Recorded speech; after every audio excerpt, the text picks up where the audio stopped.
Dando sequência ao painel, ouviremos agora a exposição do Sr. Yaron Brook, que é presidente do Ayn Rand Institute, organização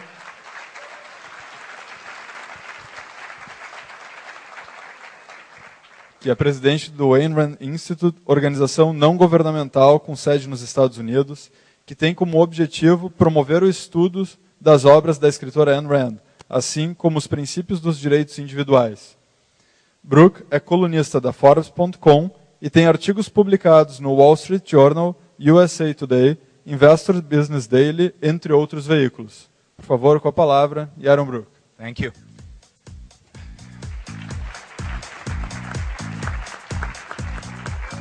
Thank you for the warm welcome. How's everybody doing? It's late in the day, I know, so thank you for sticking around. I was happy to hear the governor this evening tell us that they have discovered the methods of corporations, meritocracy, planning, and strategy. It's about time. It's only taken about 2 centuries for them to figure this out. But let me just say that I can tell the governor, unfortunately he's not here, that it will not work. It cannot work. No matter the best intentions that he and his political allies have, the methods of business do not work for government. Because the two are very fundamentally different. What is it that allows business to work? How does business determine what merit is? It determines it through profit. And how does a business make profit? It makes profit by creating a good and trading it with you. And if you don't like the good, you don't buy it. If you don't like the price of the good, you don't buy it. So the only way a business can make money is by providing you a good you want at the price you're willing to pay for it. Because that good will make your life better. I like using my iPhone in presentations. Right? I bought this for $300 from Apple. Who lost? Nobody. This is worth more than $300 to me in productivity, in cool factor. And it's worth less than $300 to Apple because they make a profit. And all the senior executives at Apple are compensated based on my and your willingness to buy this for $300. And if they make a bad iPhone, they won't get the compensation. So business relies on voluntary exchange. Business relies on our acceptance of their product for the right price, for the right quality. Not to mention all the competition, right? They have to continuously innovate. They have to make this better all the time. Because otherwise, I'm going to buy a Samsung. I'm not going to buy an Apple. That's what markets do. Nobody has to plan markets. Nobody does plan markets. You can't plan markets. I mean, imagine a bureaucrat, with all due respect to the bureaucrats, creating one of these, sitting down 20 years ago and planning an iPhone. It would look like the whole screen here. No way. It doesn't happen. It cannot happen. And the incentives are not there. He cannot know my preferences, what I like, what I won't like. He cannot know all of your preferences. This is the beauty of the market. Read Bastiat. What is government about? So business is about profit. Profit that relates win-win transactions because they're voluntary transactions. Because we can walk away from the transactions. But what is government? Now, George Washington, I think, said it best. He said, government is force. Government is coercion. I don't think the government's doing a good job, so I'm not going to pay my taxes this year, right? What happens if you don't pay your taxes this year? you go to jail. Let's not make pretty this up. This is what it is. It's force, it's coercion. So how do we compensate people in government? Based on what? Based on how happy we are? Well, how do you measure that? Yes, I know once a year we all vote, right? Once every 4 years we all vote. We all vote on a big package of goodies they've handed out to us and promises they can make to us. You can tell I'm not running for office. But there's no mechanism by which we can evaluate on a constant basis the work that they do. There's no mechanism of profit. There's no standard. So government is coercion. Business is voluntary exchange. You cannot take the methodology of voluntary exchange and apply it to coercion. It doesn't work. It cannot work. There are no measures. There's no meritocracy. It cannot and will not. Now we're here to talk about public spending. An interesting term. I hate the word public. Public anything. Right? I'm part of the public. Does anybody ask me how to spend this public spending? How about you guys? You guys get to decide how the money is going to be spent? No. It's government spending. It's government schools. It's government healthcare. It's government infrastructure. There's no public. There's no us. We don't get to make decisions. Yes, we vote. We vote for candidates, and the candidate gets into office, and he has to represent the public. But we don't have access to this candidate. Who does? Well, a myriad of pressure groups and so-called special interest groups who are going to influence him and pull him and push him and get him to spend on this project, on that project, and if he spends, we'll give him campaign money, we'll give him a nice loan. Who knows, depending on the degree of corruption. You can vary. Right? But it's not us making decisions. It's some black box of decision-making in politics that is influenced by gangs, by groups with different agendas and different programs who are pulling and pushing in different directions. There's no such thing as the public interest. There's no such thing as the common good. Where is it? I know what your interest is. I know what my interest is. But where's our interest? Where is it? Can't point to it.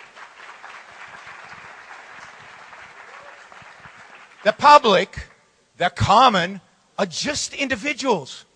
Individuals with all kinds of tastes, with all kinds of interests, with all kinds of incentives, with all kinds of preferences.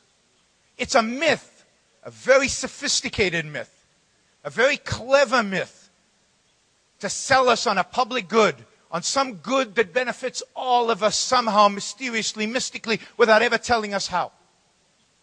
It doesn't exist, but it's great propaganda. And what does this public good mean at the end of the day?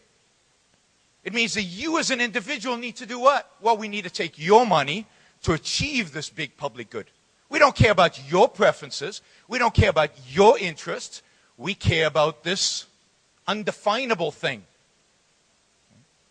And it's fine.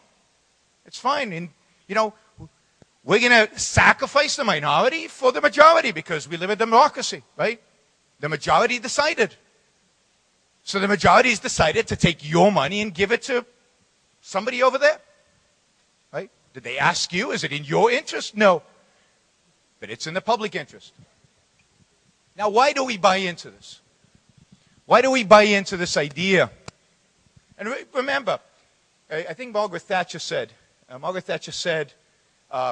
there's no such thing as government money. There's only taxpayer money, right? There's no such thing as a pool of money that the public has. There's just your money. And they take it away from you. They tax it. And what's the consequence? What are the consequences of those taxes? What are the consequences of taking your money away from you on the scale that government today does it? It means you have less. It means you have less to buy the things that you want for you. It means that you, if you're a young entrepreneur who wants to start a shoe company, as you're working and trying to save money to build that company up, 40, 50, 60% of that money is gone. It's going to take you longer, if ever, to start this company. You as an entrepreneur being sacrificed for what? The public good, the common interest. So don't worry. Right? If you're a young couple trying to save for a home, well, it's going to take you a lot longer to save for a home. It's going to take you a lot longer to save for a car. And when you buy the car, it's probably going to be a lot older car than what you would have bought if they hadn't taken 40, 50, 60% of your money every single year. If you're a businessman and they're taking all this money from you, it means that you're not investing in another plant. You're not investing in new products. You're not expanding your business. You're not creating jobs. You've got less profit. You're buying fewer things. You're investing in fewer companies. What is the consequence of that? Well, there are fewer jobs in the economy. Economic growth is stagnant because they took your money away. Why? Because, it's for the public good. It's for the common good. You're supposed to sacrifice for that. Who are you to say no? Why is your expenditures, why are your preferences important? You don't count. So on a macroeconomic level, you get fewer jobs, you get slower growth, you hurt the people you're pretending to be helping. Because who needs the jobs more than anybody else? The young and the poor. Where do we have, in the entire West, where do we have the most unemployment today? Among the young and the poor. Because businesses, instead of creating jobs, are being taxed to death. Their money is being taken away from them so that they cannot create those jobs. They cannot create the wealth that makes the economy move, that creates progress. So taxes are destructive. They're destructive to individual lives. They're destructive to individual liberties. They reduce the scope of our choices, and they're destructive economically. They destroy jobs. They destroy growth. They destroy progress. They destroy entrepreneurship. They destroy the future. Now, governments have become very sophisticated because now they don't just tax us, right? They borrow money. Now, this is cool because this way they can tax future generations. So they can coerce our children, our grandchildren, and our grandchildren who are not even born yet will have to pay the bill for the debt that the Americans and the Europeans, at least, I don't know what the debt situation is in Brazil. So now they're coercing future generations. They have another trick up their sleeve, right? To pay for all this government spending. They can't print money. Well, printing money causes prices to rise, which is what?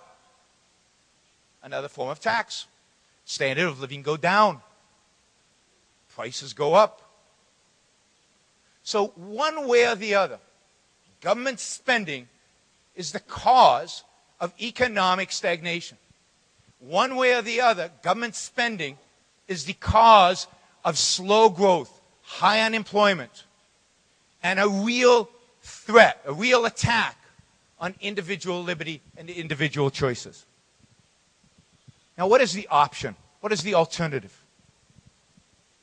Well, if government is about coercion, if government is about force, then it has no place in the marketplace. The marketplace is about voluntary transactions. It's not about force. It's not about guns. It's not about coercion. So what we need is a government that extracts itself from the marketplace, that leaves the marketplace to business, that leaves the marketplace for profit, that leaves the marketplace to voluntary transactions. And what is the one thing, one area in life where we do need force, where coercion is necessary, where a gun is actually useful? Well, it's to protect us from criminals, to protect us from murderers, to protect us from frauds, to protect us from foreign invaders. So it's the policing power. That's the one thing the government is actually useful for. And by the way, the one thing that in this country at least, it is failing miserably at.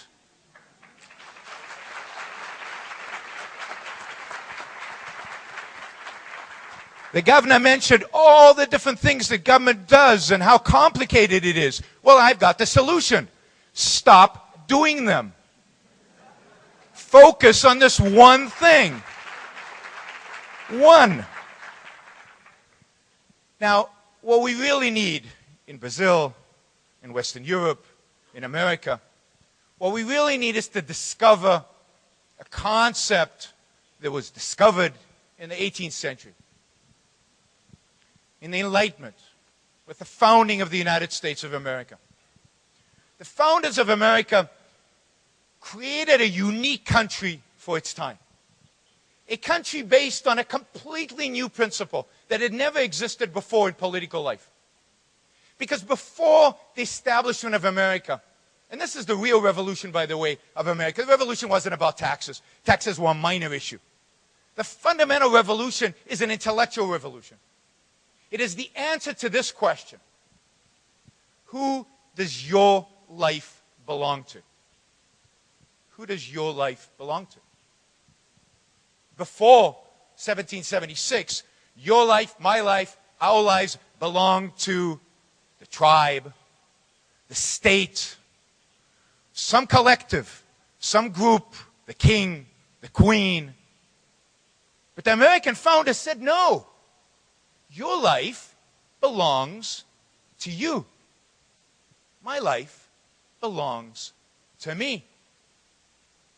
It doesn't belong to the group. It doesn't belong to the collective. And in that sense, there is no public good. Because the public good requires me to sacrifice to the group, requires me to think of my life as being a servant to the group. My life is mine. I should get to decide what to do with it and how to do it. And starting with Locke, through the Founding Fathers, they conceptualized this idea of our lives belonging to each other. They conceptualized it into the idea of individual rights. And individual rights is the notion that each person's life is their own, to do with as they please. That the role of government is there to protect them from coercion, from force. And that's it.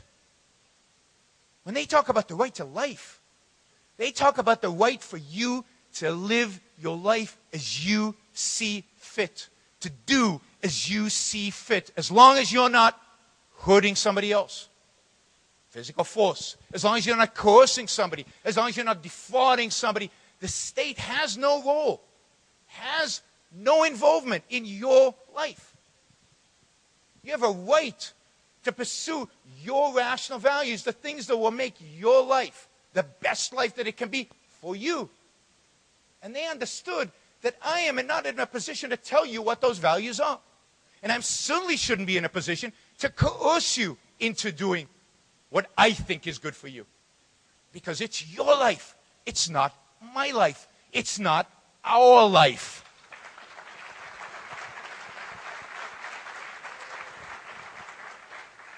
So if we care about freedom, and this is, after all, the Liberty Forum, if we care about liberty, what we need to fight for, what we need to dedicate ourselves to, is this concept of individual rights.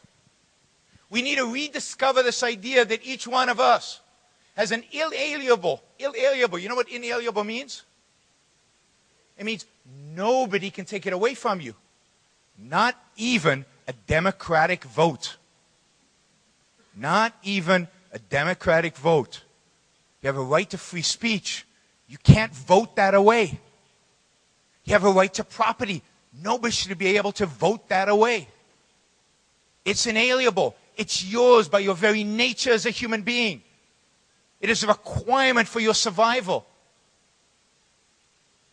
So we need to rediscover this idea of an inalienable right, an inalienable right to your own life.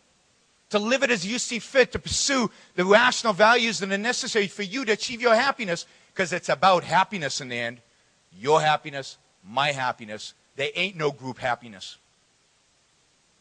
It's about the right to liberty. Liberty is about free speech. Liberty is about freedom of ideas. Liberty is about having ideas and executing on them and being left alone to do so, and not being imposed on. And then I think the most revolutionary statement maybe in political history Each one of us has an inalienable right to pursue our own happiness. Not to get happiness, not to have a job, not to get stuff, but to pursue, to try, to act, to work for, to try to achieve our own happiness. Not the groups, not the public's, not the common good. And let me give you one quick principle around rights. Because people talk about a right to health care, a right to education, a right to all kinds of things. This is the quick way to remember what is a right and what isn't a right. You cannot have a right to somebody else's stuff. You cannot have a right to somebody else's money. You cannot have a right to somebody else's time. You cannot have a right to somebody else's goods. You cannot have a right to somebody else's talent. Because if you did have a right to their talent, their money, their time, then they would be your slave. And what about their rights?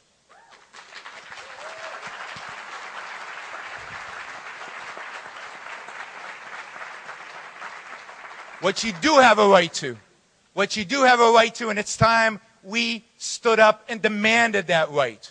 We have a right to be free. We have a right to be free from coercion. We have a right to pursue our lives as we see fit, free from the state coercing us. Thank you all.